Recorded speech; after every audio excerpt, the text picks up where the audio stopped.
In case you missed it, we're going to show you everything again. It started with 45 seconds left. Now, at the end of the game, I called the Detroit fans a bunch of punks. After further review, I still think they are. Although not all the fans, but those that were involved in this, those that came onto the floor, guys, and it escalated when the fans get involved.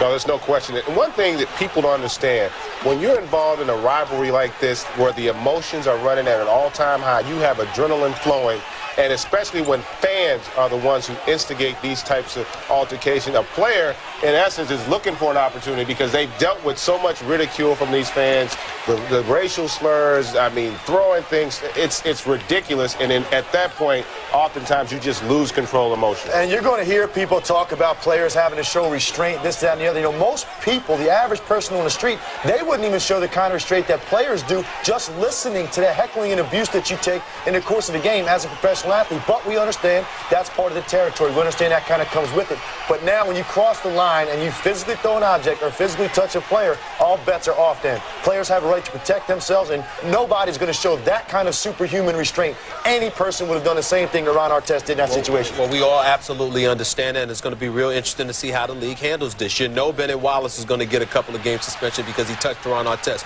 You know Ron Artest is going to get suspended because he went into the stands. You know Steven Jackson is going to get suspended because he threw a punch. The question is, will those Indiana Pacers deserve to be suspended?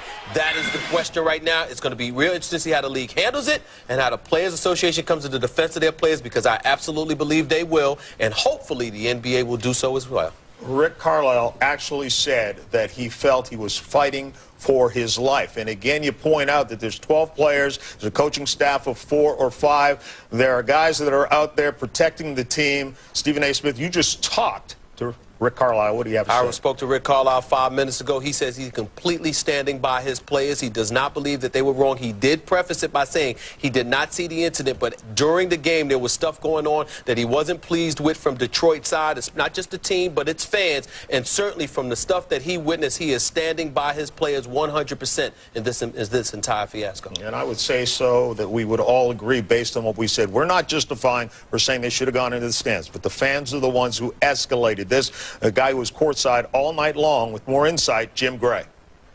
Well, John, it was just a real ugly scene, as all of you guys have said, and Rick Carlisle did say in that interview with me, he felt that he was fighting for his life. I was standing right next to Ron Artest, and he was just laying down on the bench. Ben Wallace had thrown a towel in his face.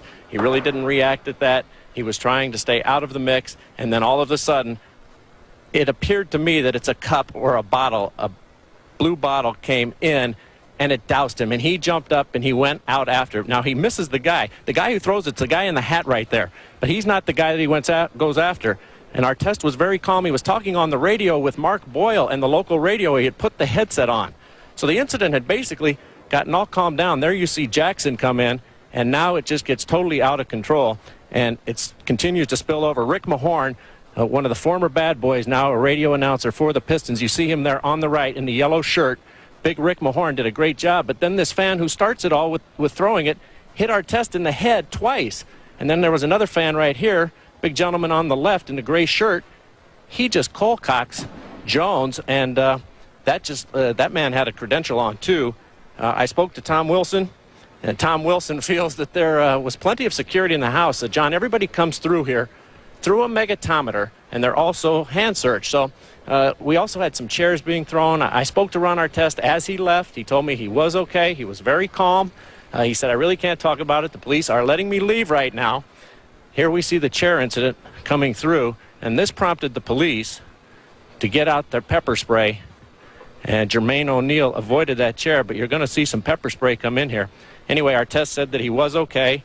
He felt that it was self-defense, and he really didn't want to say anything else. Now, there had been some reports that the Pacers were not allowed to leave Detroit. They are being allowed by the police to leave Detroit. There will be no arrests tonight. They will investigate further. Ron Garrettson sent a message through Dana Jamieson, the NBA representative here. And as you see, all of this continuing. And it just continued to be real ugly, fellas. It was just a horrible scene here, quite frightening. And Ron Garrettson said he called the game. There was just no reason to bring anybody else out here on the floor anymore. And he said the bench area is the bench area. And if you go by that, there are a few guys in the bench area, but there's going to be an awful lot of suspensions if they follow the letter of that. Mark Boyle, the play-by-play man for the Pacers. Look at this right here. This fan came onto the court, and then he gets hit even harder by Jermaine O'Neal a moment later. John, we could go through this. There's an awful lot of tape, but the information is the Pacers are on their plane. They're headed back to Indiana. No comment whatsoever at all from any of the Detroit Pistons. They all left with the exception of Larry Brown, who spoke to the media.